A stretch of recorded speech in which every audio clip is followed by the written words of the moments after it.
Bonjour, ici vous êtes à l'intérieur de notre laboratoire d'essai qui nous permet de valider l'ensemble de notre gamme, c'est-à-dire des garde-corps avec baroudage vertical ou des garde-corps composés d'éléments à remplissage en verre futé ou alors en tôle perforée ou panneaux stratifiés.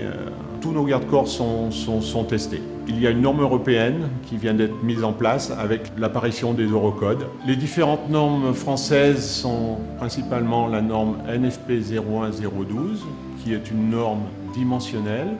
Cette norme permet de définir les hauteurs minimales autorisées ainsi que les vides maximum. Il y a aussi la norme NFP 01013 qui permet de définir la méthodologie des différents essais ainsi que les charges à appliquer sur les garde-corps. Donc les différents essais qui seront réalisés sont les essais statiques et l'essai dynamique. Les essais statiques ont pour but de tester la résistance de la structure du garde-corps, les mains courantes ainsi que les barreaux supports ou les fixations latérales. Les essais dynamiques, quant à eux, testent la résistance des remplissages. La première étape d'un essai statique consiste à faire une mise à zéro. Une mise à zéro est faite sous la charge d'exploitation du garde-corps. La charge d'exploitation va être calculée par rapport à l'anthrax maximum entre les barreaux supports. La norme prévoit une charge d'exploitation de 60 décanewtons par mètre linéaire. Cette charge est appliquée pendant 3 minutes. Après l'application de cette charge, on va revenir à zéro, on va enlever la charge. Donc la deuxième étape consiste à vérifier sous la charge de sécurité. Donc cette charge de sécurité doit être appliquée pendant 15 minutes. Après, on reviendra à zéro et nous comparerons par rapport à la mise à zéro les déformations résiduelles. Et là, nous avons une contrainte. Pour un garde-corps de hauteur 1 mètre, le garde-corps doit revenir à sa position initiale à 8 mm près. Donc on enlève la charge, on va revenir à 0 décanewtons.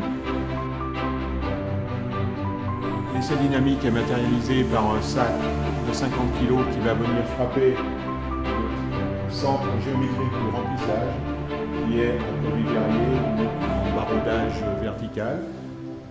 Cet essai dynamique va générer des déformations.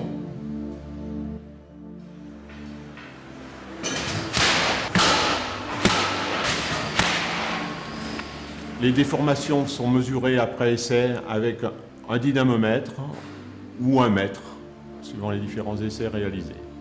Après essai, nous allons vérifier la conformité de ce garde-corps. Et cette conformité sera donnée par un gabarit qui a une forme hexagonale de 18 cm avec une épaisseur de 10 cm qui ne devra pas passer entre les vides du garde-corps.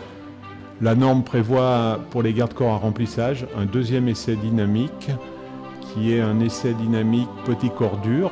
C'est une masse de 500 grammes qui va tomber en mouvement pendulaire d'une hauteur de 75 cm et qui va venir frapper le remplissage. Et le remplissage ne doit pas éclater. Cet essai est principalement d'éviter l'emploi en garde-corps de verre trempé qui, sous un tel choc, volerait en éclats. Avant l'envoi en production d'une gamme, nous allons multiplier les tests par 3 ou par 4 de façon à être sûr parfaitement de la conformité des produits. Ensuite, nous ferons valider ces produits par un bureau de contrôle qui, lui, est neutre et nous établira un certificat d'essai de conformité des différents produits.